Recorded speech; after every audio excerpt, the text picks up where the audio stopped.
Hey, members of the Super Conference. This is your commissioner, Tyler Burkhart here with the Week 7 recap, taking a look at seeing where teams are heading at the midway point of the season. And with 6 weeks to go, still a lot of football action, a lot of tight races for the conferences, so we'll get into that a little bit. But let's start right off the bat once again with the awards. This week for Best Manager of the Week, I'm going to go with Washington Stimulus for Tyler Burkhart. Now, like I said, I try to do this not often. It's kind of silly to praise yourself in your own award show. But I just want to say, I had probably my best week of the year. I outbid for Felix Jones. I traded to get Antonio Brown. And then I had a clutch win against Portland, who a lot of us thought was, in the top 2 or 3 teams in the league, of course. And if you look at it, if I would have lost, I would have been 2-5. I would have pretty much been selling on the season then at that point.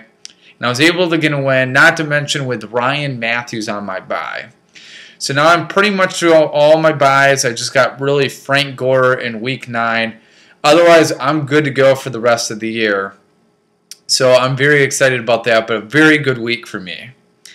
Meanwhile, worst manager of the week, my opponent, Portland Car Ramrod, Mark Johnson. Now, Mark's got to be feeling some pain here. Went all in on the air, and after 7 weeks, he is 3-4. Hasn't won a game in the division yet, which is the division tiebreaker. He started Manningham this week, who didn't even play due to injury. And now that MJD is hurt, he fell down the rankings, which we'll get into in a little bit. But he didn't handcuff him. That's, once again, the important reason why we do handcuffs in the league. So because of that, now he doesn't even have Jennings and has a huge gap in his lineup. So it'll be interesting to see what Mark does with that. But that's a huge blow to his playoffs, and we'll see our playoff potential. We'll see when MJD comes back. Game of the week, obviously there's 2 contenders for this one. I'm going to go with Oakland Velos, though, versus Cleveland Shamans. Game decided less than a point. Shouldn't have been that close. I'm surprised that Chicago handled Kelvin Johnson and Megatron the way they did. But really, this game dictated which of these teams would have a winning record. Both were 3-3 going in. And now because of it, Oakland looks really solid moving forward for being a playoff contender at 4-3. Meanwhile, Cleveland at 3-4, and both the Yankees and Washington Stimulus looking better. Probably doesn't have as good as a shot as he had last week. So, pretty critical game that came down to that final catch. The upset special, I'm going to go with the other close matchup, New York Blackout over Los Angeles Quakes, which I accurately predicted. Keeps Tyler Powell's season alive. He was 1-5. Obviously, if he went 1-6, he was going to be done for the year. He still has a deep, dark outside shot here at 2-5, but it still at least gives him some hope. Meanwhile, Los Angeles Quakes goes to 3-4. He's now 2 games back of Seattle and Fargo in his own division, so that's got to hurt. But it was also kind of an upset special because I thought, one of these teams was going to get close to the 100-point mark, and both couldn't get really over 80 points. So it's another reason why it's an upset special, but moving forward, we'll see what both of these teams have in store. Okay. Most valuable player, could have highlighted a number of players on Green Bay's team. But I'm going to go with RG3 on San Antonio Toros. Just a nice reminder, the nice draft pick that San Antonio had.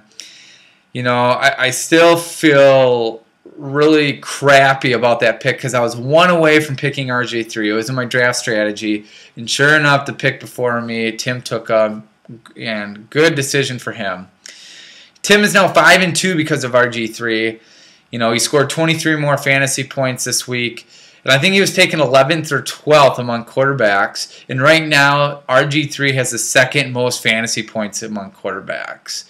This is why I always say wait for quarterbacks, because you can get a quarterback like that later in the draft. I took Andrew Luck. I think he was the 15th quarterback selected. And right now he's ranked 8th among quarterbacks. So, you don't really see that typically amongst running backs, that big discrepancy. unless you're Alfred Morris, of course.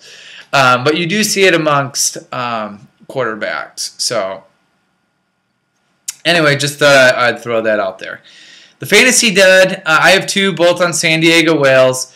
Vernon Davis is the easy one. He didn't put up any fantasy points, elite tight end, so that's got to hurt. But the other one was Christian Ponder. I just wanted to highlight that he scored 2.52 fantasy points. We spent that whole week debating what to do because I picked up Ponder.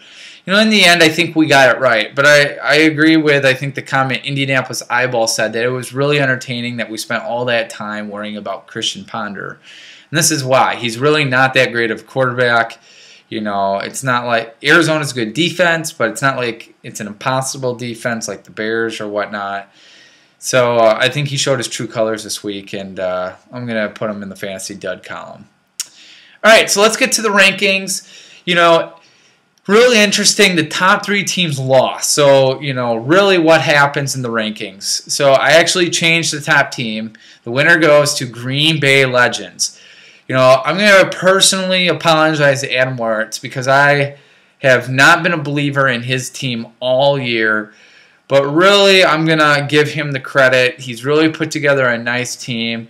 He deserves that top spot. And he was last year's winner, too. So another reason to put him at that top spot. Seattle Sasquatches now takes the number 2 spot with his three top players kind of lineup. The trio, I like to call them. But, Macklin and LeSure, I mean, they're filling in nicely for that team. Sidney Rice, Brandon Gibson, or others. So he's put together a nice team. Wales comes in at the 3rd spot. San Antonio Toros keeps putting in this Kiln Legend run, and he's up to 4. And then Eyeball will drop to 5. And really, Eyeball, in my prediction, is going to continue to drop unless a major trade occurs. He doesn't have enough pieces to put together. Portland then falls from 1 all the way down to 6 because of the MJD injury and the loss. Fargo stays at 7 even though he's 5-2. 66 points does not convince me to put you in the upper tier. I moved myself from 12 to 8 with the 3 running back lineup. Really, now it's starting to look like there's really no holes. I think I'm looking good for the future. Los Angeles Quakes at the 9th spot. Oakland Velos moves up 1 to 10. Yankees, dark horse for this year, winning the AFC East, and with Chris Johnson bursting on the scenes and having a great game. We'll see if he continues that, but I moved the Yankees up. And then the only other team I really want to highlight is the Frenzy, moving down from 9 to 13. This team is looking pretty much, I think, done. Not eliminated, but pretty much done. It's disappointing because I thought he had a good team, but, sometimes you just get players that don't produce how they typically do. So that's how it goes sometimes. So moving to Week 8, real quickly, game of the week. I really like San Diego Whales versus Fargo and Bargo. Fargo's beaten some pretty easy teams in the last few weeks, so it's going to be exciting to see them play an elite team. Meanwhile, if San Diego loses, going to 4-4, that's going to really hurt, I think, this week. And not to mention, these two are rivals, best friends. So it'll be fun to watch Aaron and Mike compete against one another. I'm looking forward to it. Upset special of the week. I don't think really any upsets are going to happen, but one to look at is Minnesota Bryans taking on New York Blackout. Bryans now with the MJD injury has Rashad Jennings. All of a sudden, his team doesn't look so bad. With Rivers, Roddy White, Jennings, if Dwyer gets to start again. Really interesting team moving forward. Not a guaranteed win anymore. Otherwise, the last thing, prediction winners for Pick'em. Both myself, Josh Miller, and Adam Wirtz all got 6 right. So we'll pick up 5 FAB dollars. And make sure to post your midseason awards. Once again, I'll give out 5 FAB dollars for that if you would like to. That will wrap it up. I'm your commissioner, Tyler Burkhart. Best of luck for Week 8, and game on.